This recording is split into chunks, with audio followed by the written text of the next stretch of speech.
I'll mute myself. That would be a good thing, wouldn't it? So yes, I'm just saying that we're going to be starting in a couple of minutes, guys. I'm just on a little bit early today, so that we can, so that I can make sure I've got all the technical issues resolved, good to go. I'm just on a little bit early today. So yeah. So that we can, so that I can make sure I've got all the technical issues resolved, good to go. Just on a little bit early today. So yeah. So that we can, so that I can make sure I've got all the technical issues resolved, good to go. Just on a little bit early today. So yeah. So that we can.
So we'll be starting in a couple of minutes, guys. I'm just on, letting you get on.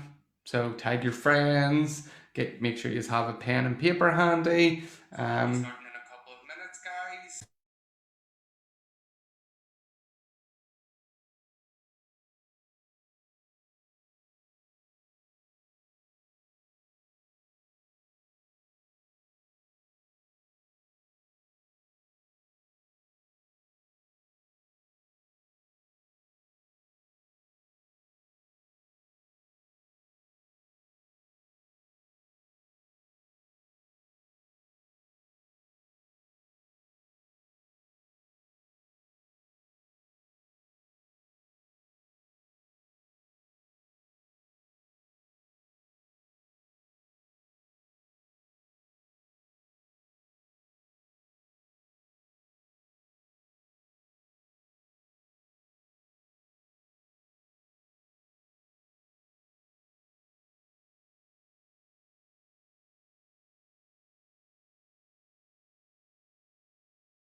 Okay, guys, we are just a couple of minutes towards the top of the hour.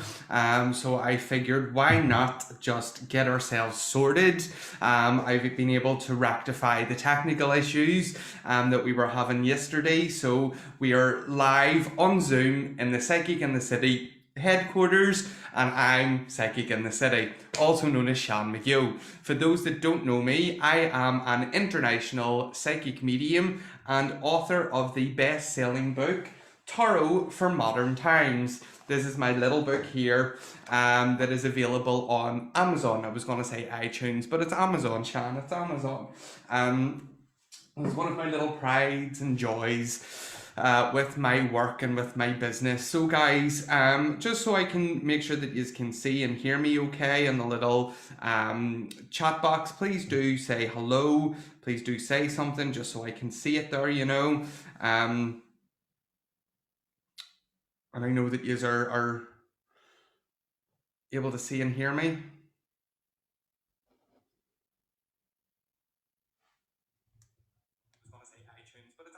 Okay, much better. So yes, I've got my little comment section going along here. Here we have streamed through. So yes, we have a few people that are on. Like I said, I know that I'm a couple of minutes early, but look how good I look. Come on, I look. I put a suit on for you guys. I have a waistcoat on. Come on.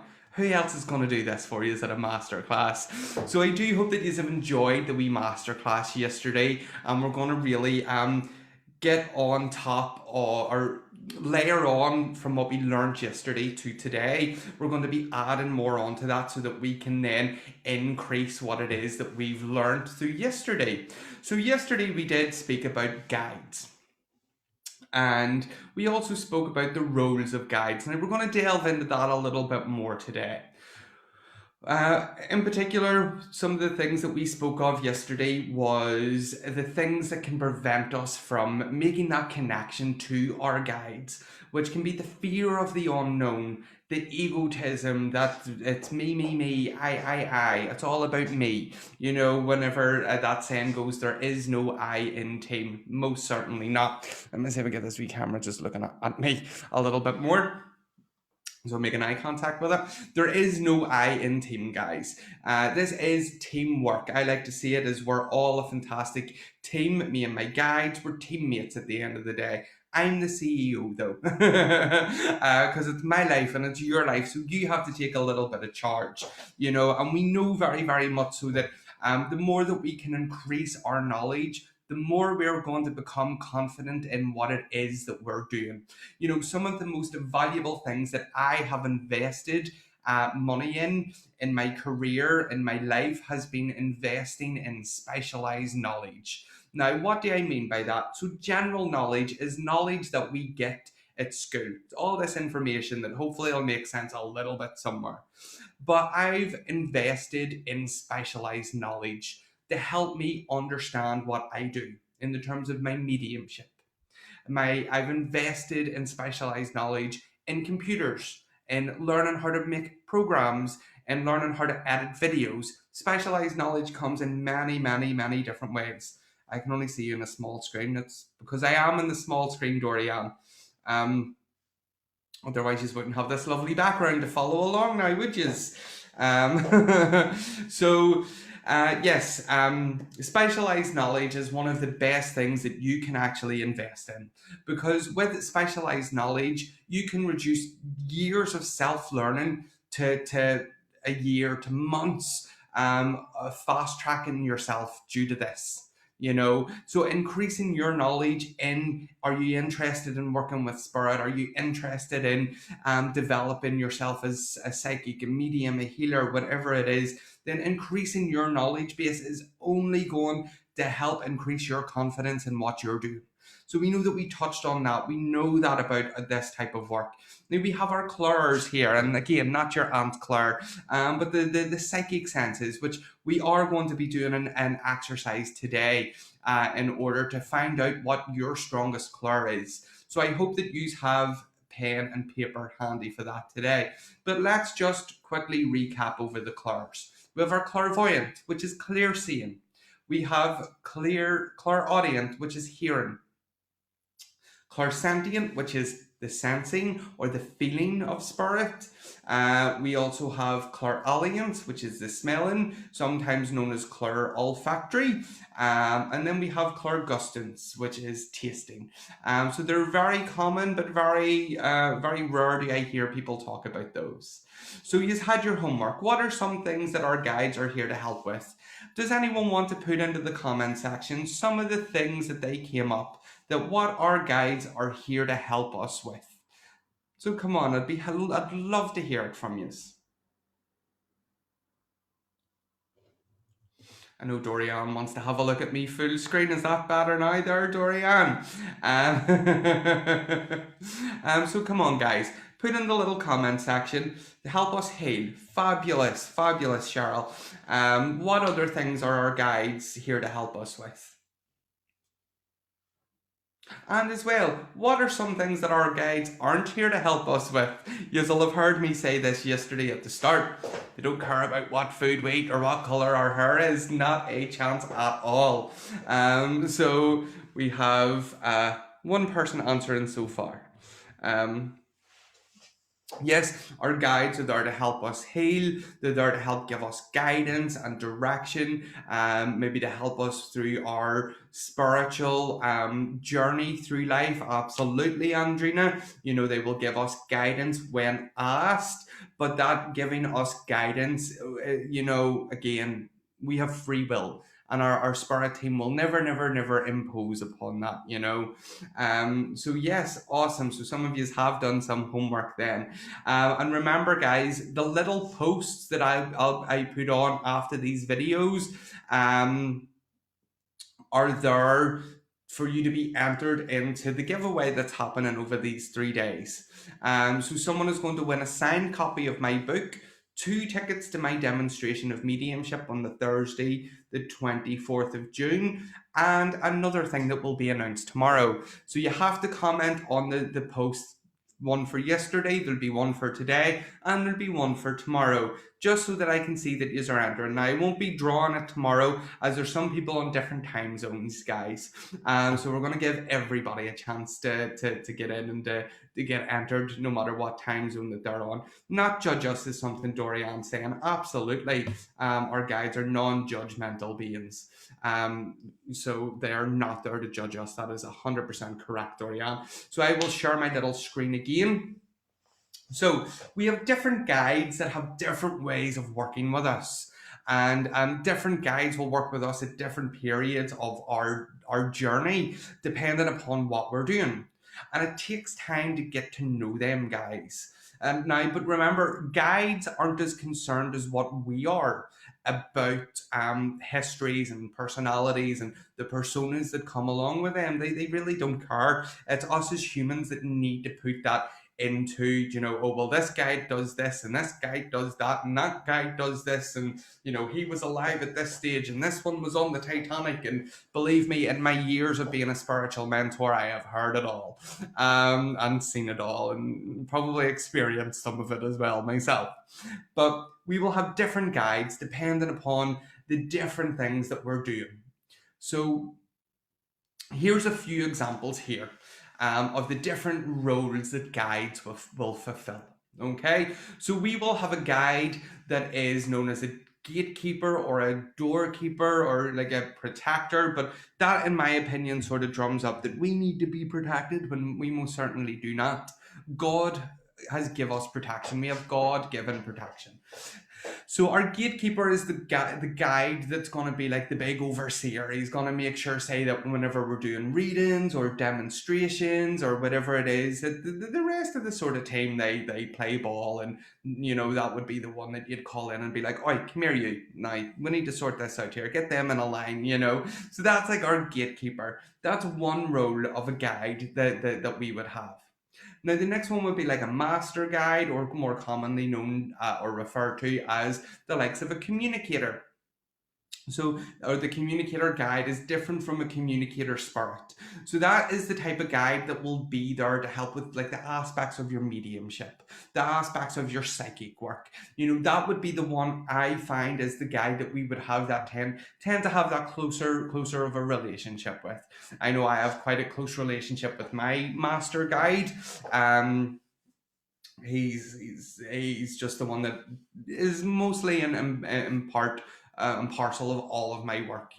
He's the one that I'll sit with during meditation.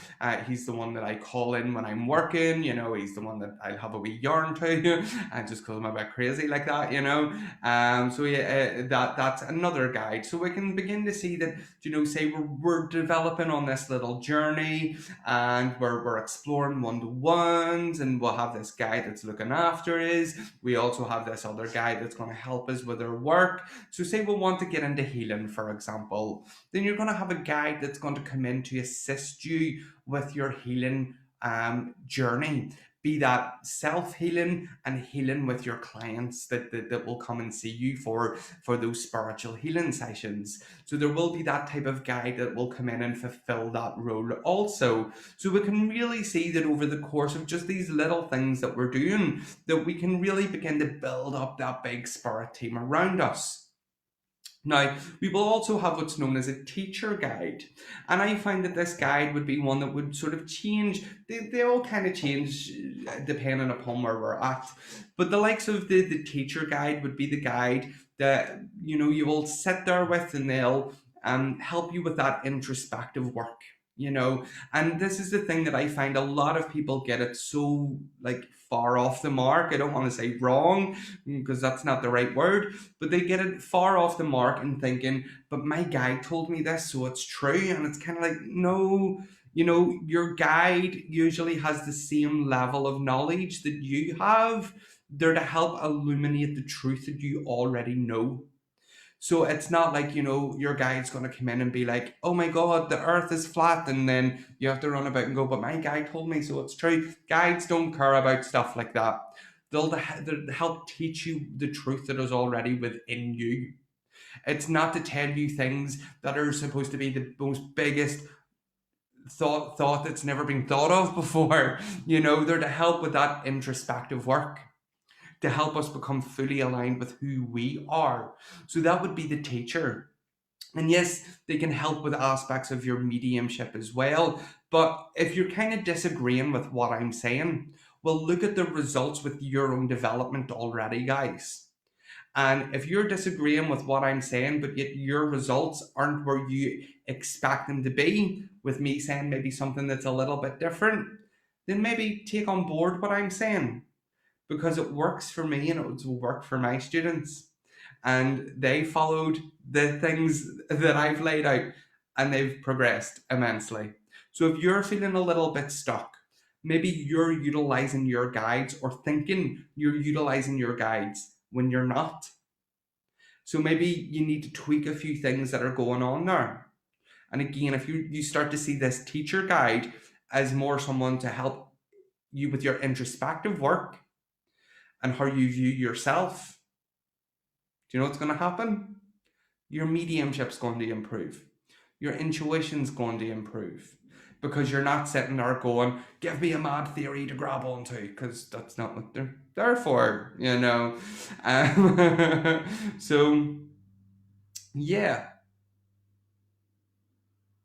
Now, we have guides that will fulfill many different roles, absolutely.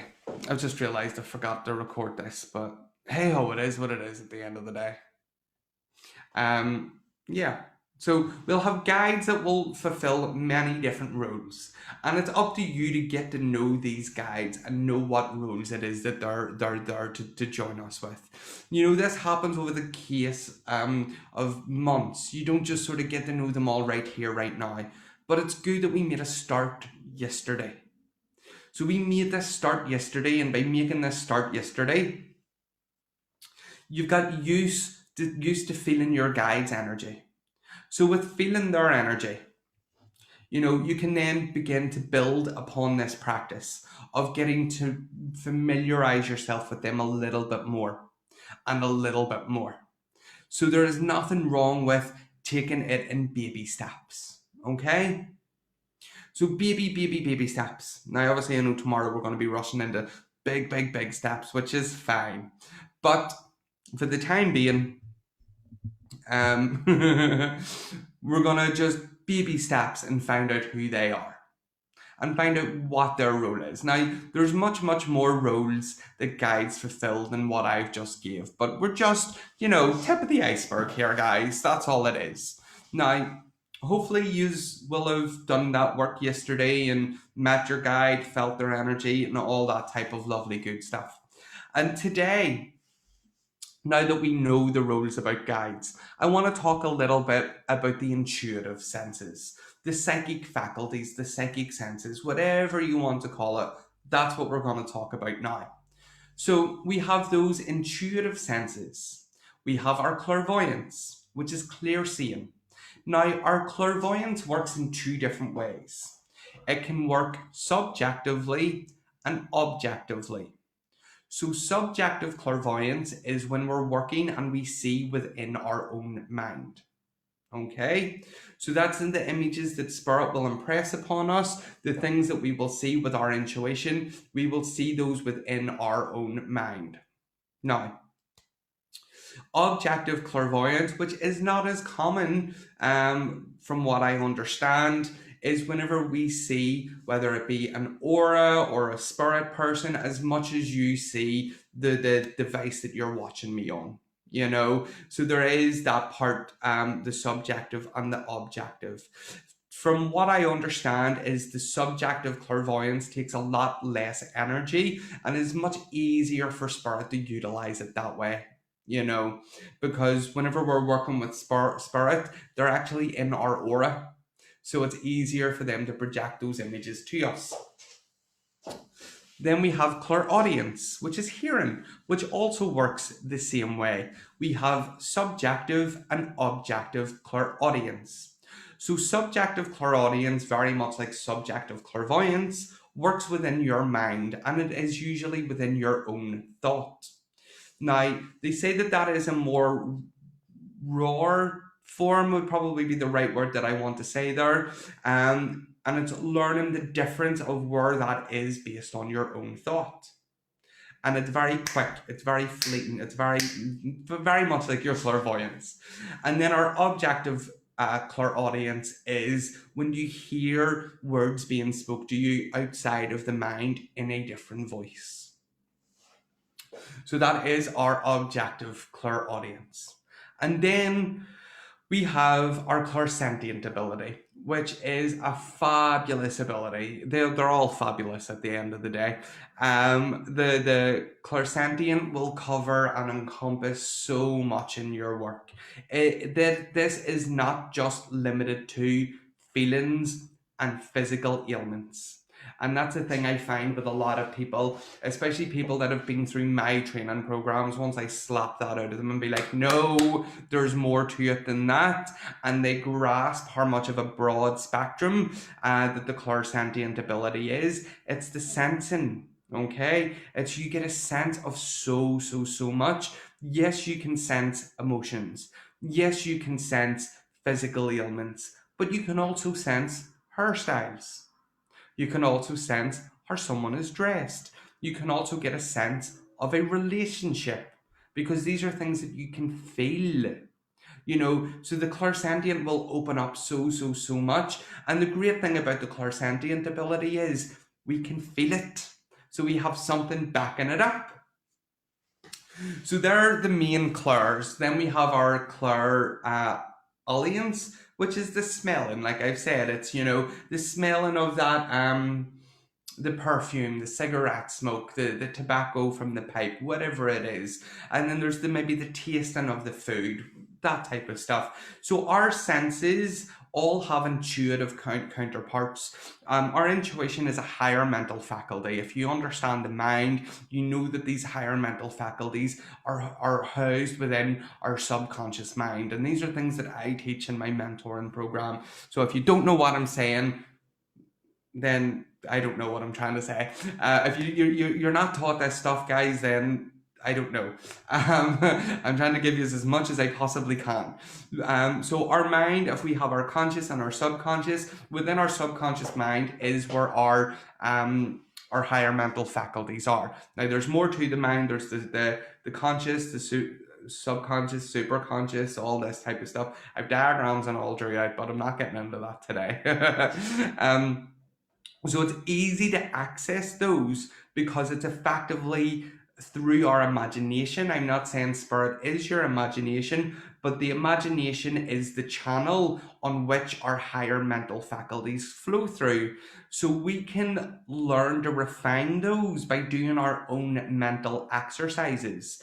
And if we can learn to refine our intuitive senses through mental exercises, then why aren't you doing it already? Okay, why aren't you putting the time in to refine these abilities or even figure out which one is your strongest? And that's what we're going to do now. We're going to be finding out what the strongest color is with you. So guys, I'm going to need you all to get a little bit of pen and paper. Hopefully you have your wee notepads. I'm actually raging I forgot to record this. This is such a good workshop today, isn't it? Such a good masterclass. It's probably not even going to work, to be honest. So, right guys, so in your notepad, I need you to write down seeing, hearing, now one after another. So seeing, hearing, feeling, slash sensing, smelling, and tasting. Okay? So we need you to have those down. So then we're gonna number them next. Now, now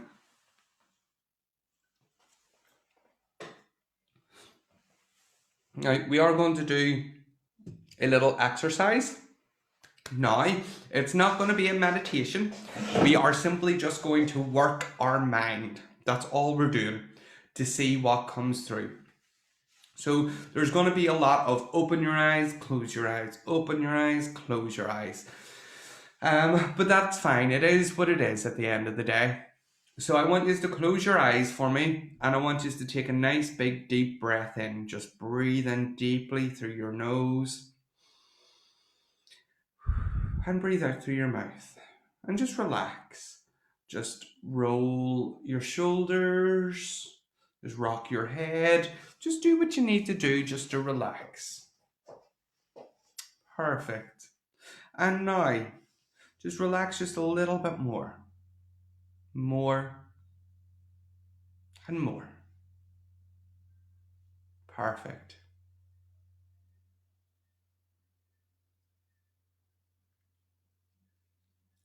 Now, in your mind, I want you to bring an image of being at the seaside. You're just standing on the sand. You're looking out at the ocean. Ocean as far as the eye can see. Just keep it simple. We have the waves just coming up at your feet.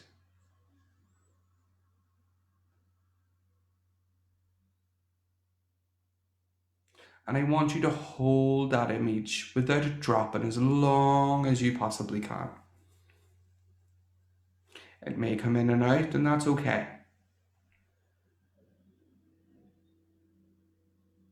Just see the water, see the waves just coming in, crashing at your feet, and going out again.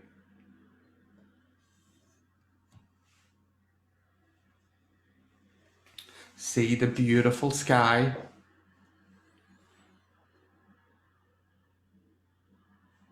See the sand at your feet.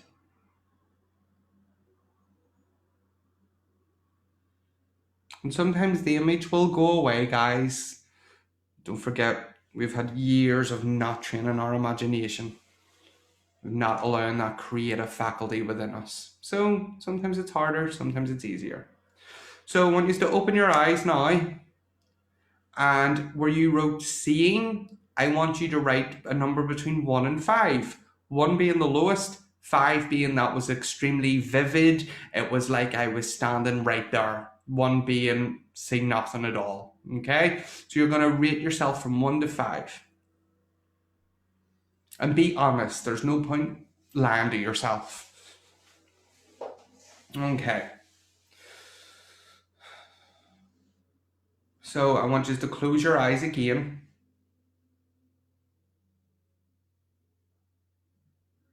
And I want you to bring that image back to your mind of the seaside, the beautiful sky, the sand. And I want you to hear the waves this time, just crashing and breaking at your feet.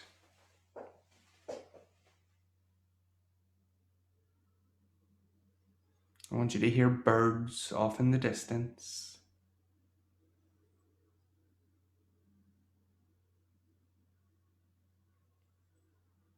I want you to hear children's laughter in the background.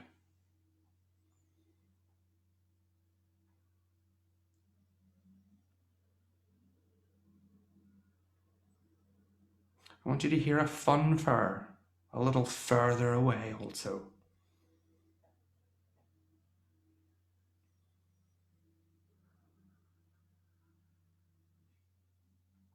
And because we're at the seaside, there's people walking past you.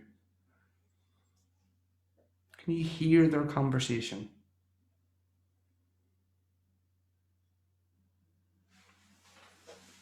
And open your eyes. And same again, 1 to 5 next to hearing. How clearly did you hear everything that was described? 1 being not at all, 5 being, oh my God, they were really fighting with each other as they were walking past me.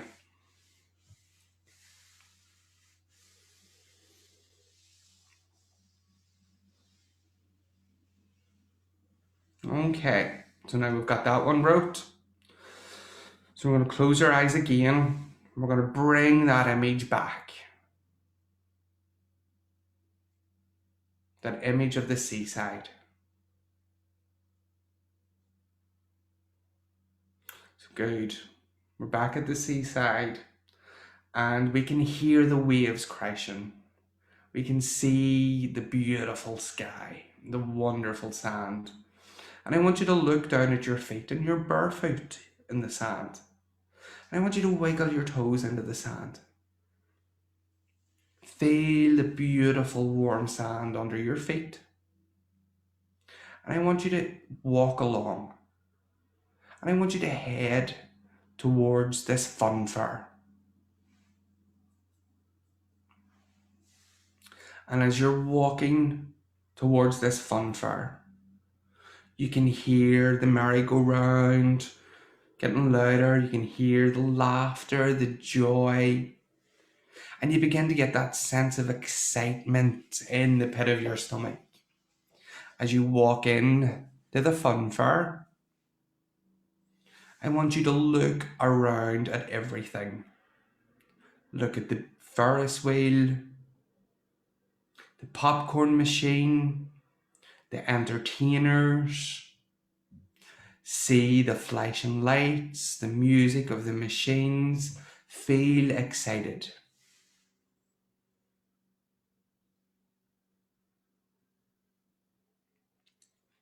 And I want you to find a hot dog vendor or an ice cream vendor. And I want you to remember, oh my God, remember that amazing ice cream I got when I was a child. How do you feel thinking about that as you approach this ice cream vendor? And order yourself an ice cream cone. Look at it. Feel it in your hand as a bit of the ice cream runs down the cone onto your hand. Feel the cold. Is your mouth already full of saliva? Taste the ice cream. Can you taste the flavor? Can you smell the sea, salt air? Let all your senses go.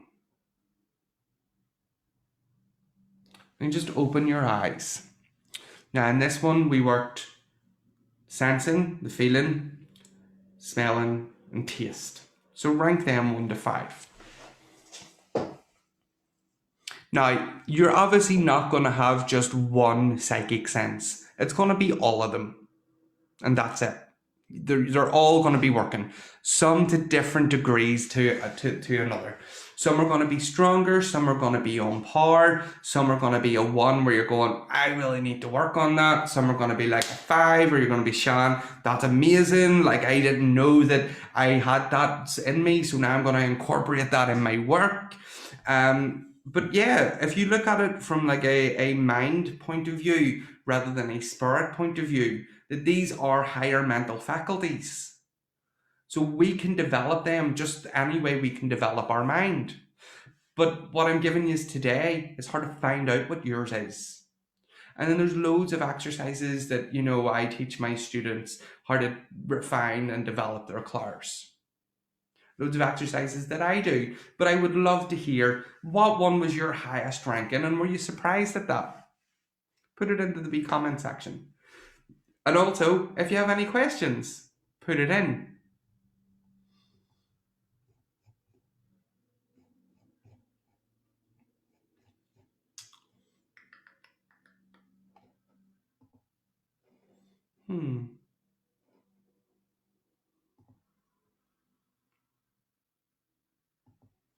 Feeling hands down. Awesome, Cheryl. Fantastic. Amazing. Felt sick and wobbly. So what was your strongest feeling? As in, what was your strongest sense? Was it clairvoyance? Was it clairaudience? Clairsentient? The smell, okay. So you could smell very strong. Awesome, Dorian. Amazing. How cool are you? Isn't that fantastic? Great. I really thought I'd be more visual. Seeing was my best. Oh yeah, awesome. See, sometimes it does surprise you guys. So it just goes to show you how much you've maybe underutilized one of your senses, one of your intuitive senses, if you're already doing this type of work. There's Cheryl, a prime example. She thought she would have been more visual, but she was feeling more. So, she needs to incorporate that a little bit more. All of it very clearly, but how does it show psychic ability if you're creating it all by what you're saying, if you know what I mean? Pretty much on psychic ability and a psychic sense are two different things. Actually, I'm not saying that this is indicating a psychic ability. This is working with your psychic senses. So this is not a psychic ability. A psychic ability is a different thing. So if you were there and you were seeing, hearing, feeling, smelling, tasting, then that would suggest that your psychic senses are quite finely developed. So it's not saying anything about a psychic sense or a psychic ability. It's looking at it from a higher mental faculty point of view and a tool of understanding, if that makes sense to you. So then you have all, I'm going to say maybe all yours were 4s and 5s then, which is awesome. So then what you need to do is work beyond that. So what your strongest sense is, if there's anything that needs to be developed, that is perfect. You can work on developing that. And if it is something that you want to develop psychically, then absolutely. At least now you know what your strongest senses are for whenever you begin to develop and do intuitive tasks to help your development and unfoldment. I hope that answers that in case there was kind of crossed wires there. The senses are something different, It's showing you what your strongest psychic sense is.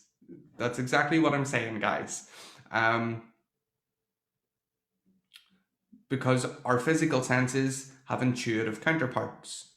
So yeah, and this is all it is. This is nothing to do with, oh, you're psychic. This is going, your clairvoyance, you know, is where it is. Your clairaudience is where it is. Your clairsentience is where it is. So it's up to you now to work on it. It's up to yours to see what you want to do with this. You know, any other questions?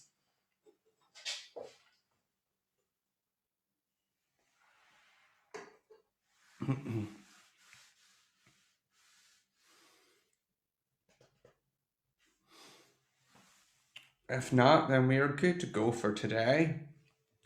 Not a bad wee masterclass, is it? Yes. Awesome. Okay, guys, well, that's us a time for today. Remember to be entered into the draw. Keep your eyes peeled over the next wee part of today for the wee post that's going to be up asking you a certain question about today's masterclass. You have to comment on the post from yesterday, today, and the one tomorrow in order to be entered in. And don't forget, tomorrow as well, I'll announce what the other part of the giveaway is. So I hope you have enjoyed today, guys, as much as I have. Loads and loads of information in it for you, and we'll see you at noon tomorrow. Bye bye.